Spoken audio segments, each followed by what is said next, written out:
August 1988.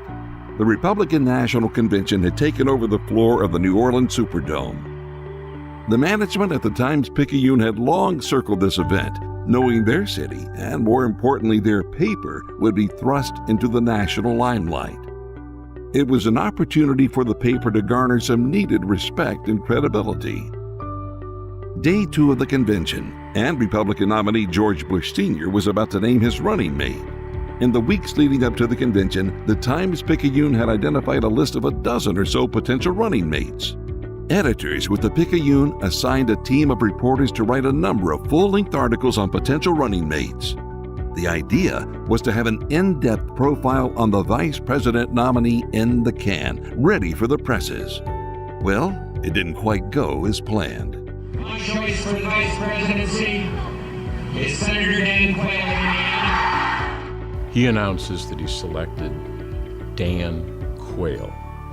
And everyone in the newsroom looks at each other in a stone panic. Who the hell is Dan Quayle? So every eye goes to Alex, sitting at a desk in the newsroom at noontime, 1 o'clock in the afternoon. You need to do a full-on profile of Dan Quayle. And oh, by the way, we got no internet connection, okay? Because it's 1988, there's no internet. So Alex begins smoking the phones. And by 6, 7 o'clock, he produces a magnificent profile of Dan Quayle from a standing stop. And he writes just one hell of a profile of Dan Quayle that stands up to this day. Nolan admits there was so much quality reporting and writing going on at the Times Picayune during the convention, he knew some of his colleagues would eventually be hired away. And that's exactly what happened to Martin, who was viewed as an upstart journalist at the Times Picayune. In 1989, he was hired as a reporter for the Long Island newspaper, Newsday. Martin quickly rose through the ranks to become an editor at the Newsday, due in part to his exceptional skills as a wordsmith, a skill first honed back at the LSU Manship School of Mass Communication. Martin was a staff writer, a sports editor, and editor for the Reveille prior to graduating in 1981. While at LSU, Martin met and fell in love with his wife of nearly 36 years, former Reveille reporter and editor Lisa Shelp. It turns out Alex can not only write and report, he can manage. I mean, this is like a Hall of Fame ball player who goes into the dugout and makes a second career as a manager. At Newsday, Alex was an integral part of the team that won a Pulitzer for their local reporting following the crash of TWA Flight 800. It was the paper's 16th Pulitzer. In 2005, following Hurricane Katrina, Martin returned to his home city of New Orleans for a short stint in order to file a series of first-person columns on the damage and aftermath of Hurricane Katrina.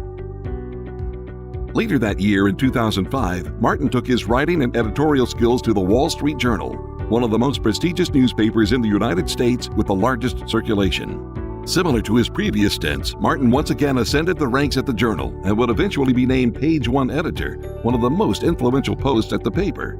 That is, until last year when management reassigned Martin and a number of its editorial staff in order to align with the growing digital arena, something that former print journalists are becoming all too familiar with.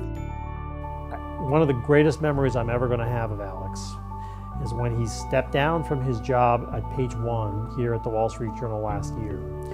Here's a guy who day to day often looks like he's in a bad mood or has acid reflux, often seems unhappy about a particular story.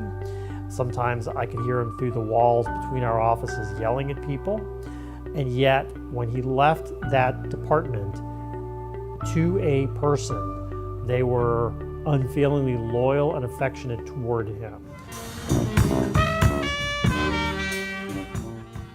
They hired a band to march him up the street in New Orleans style, took him into a bar, and were incredibly enthusiastically grateful and appreciative of Alex in a way that I think mostly embarrassed him, but that he secretly liked. He was probably wearing the kind of smile he's going to be wearing watching this video. Martin, a tried and true New Orleanian, has not only guided the Wall Street Journal during a turbulent era in newspapering, He's done so while earning the respect of most of his coworkers, most of the time. Alex is a hard ass. He's a pain in the ass. He's sweet. He's kind. He's brilliant. He has an incredible memory of things that happened in, say, 1987 or 94 or 2002, particularly in the state of Louisiana or city of New Orleans. I would describe Alex as a bit cranky and very smart. First of all, Alex, as a newspaper editor, is the editor that reporters want to be edited by, and that's unusual. If Alex were editing this, I could sound better. He is one of those editors who sometimes drives people crazy, yet inspires tremendous loyalty.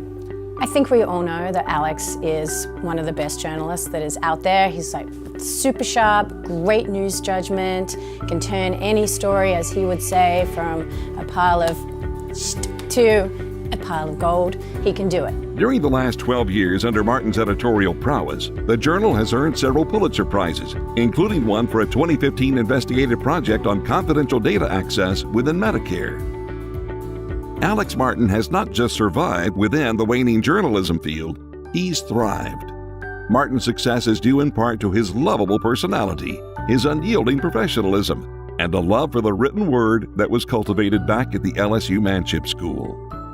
Congratulations to Alex Martin, 2017 LSU Manship Hall of Fame inductee.